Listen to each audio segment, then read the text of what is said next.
The Employment Standard is part of the Integrated Accessibility Standards Regulation of the Accessibility for Ontarians with Disabilities Act 2005. This standard helps employers make their employment practices and workplaces more accessible to potential and existing employees with disabilities. This video deals with one of the requirements of the Employment Standard.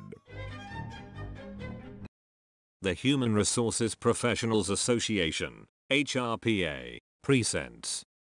In this exciting episode, Harold Jeepers in Recruitment and Informing Employees of Supports. This is Harold. He is a new manager at Jiffy Brothers Industries. He is talking to an employee, Rose. This is Sonja. Sonja appears at Harold's office door. She is Jiffy Brothers' go-to HR person and a certified human resources professional. Sonja waves hello to Rose, who indicates one moment and leaves the office. Harold tells Sonja that he and Rose had a great conversation.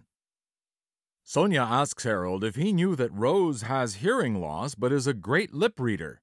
Harold is shocked and says, "No, I did not." He wondered why Rose was so quiet.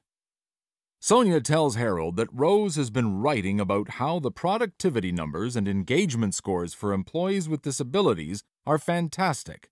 Sonja mentions that she is working on a new HR policy for recruitment and how to inform employees with disabilities of supports. Rose comes back into Harold's office and plops a communications access screen on his desk and starts typing on a portable computer. Rose cracks her knuckles and with a flourish, proceeds to type.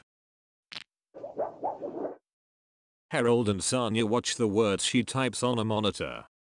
Jiffy Brothers Industries' HR policy and processes for recruitment and informing employees of supports will guide these 6 things. Number 1. Any recruitment postings will have a statement that accommodation is available for applicants with a disability. A newspaper job advertisement posted by Jiffy Brothers states, "We can accommodate you." This applies to both internal and external postings. Number 2. Any applicants selected for an interview or further assessment are aware that they can ask for accommodation. In his office, Harold and a candidate use communication access technology together. Number 3. The company consults with the candidate to suggest a suitable accommodation.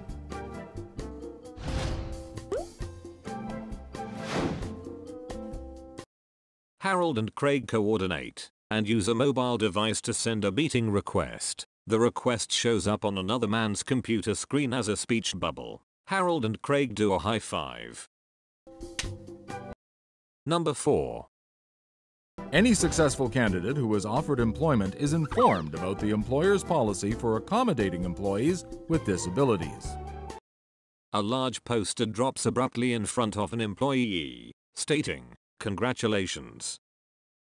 Number 5. Any new employee is informed at their orientation about the employer's policy for accommodating employees with disabilities. Number 6.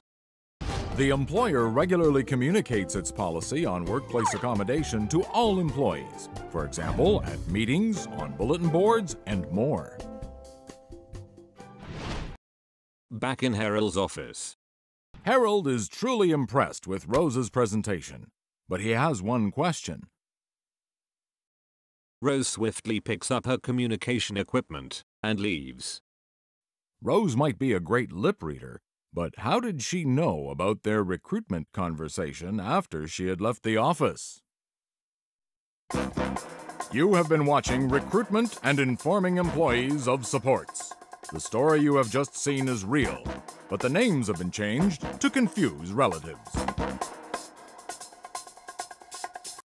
To learn more and download free tools and resources, go to ontario.ca/accesson.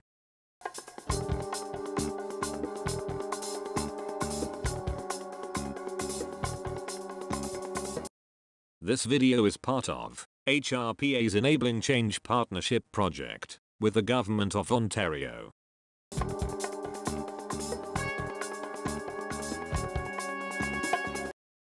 Special thanks to LinkUp Employment Services for Persons with Disabilities for connecting us to their employees and clients as cast members. www.linkup.ca.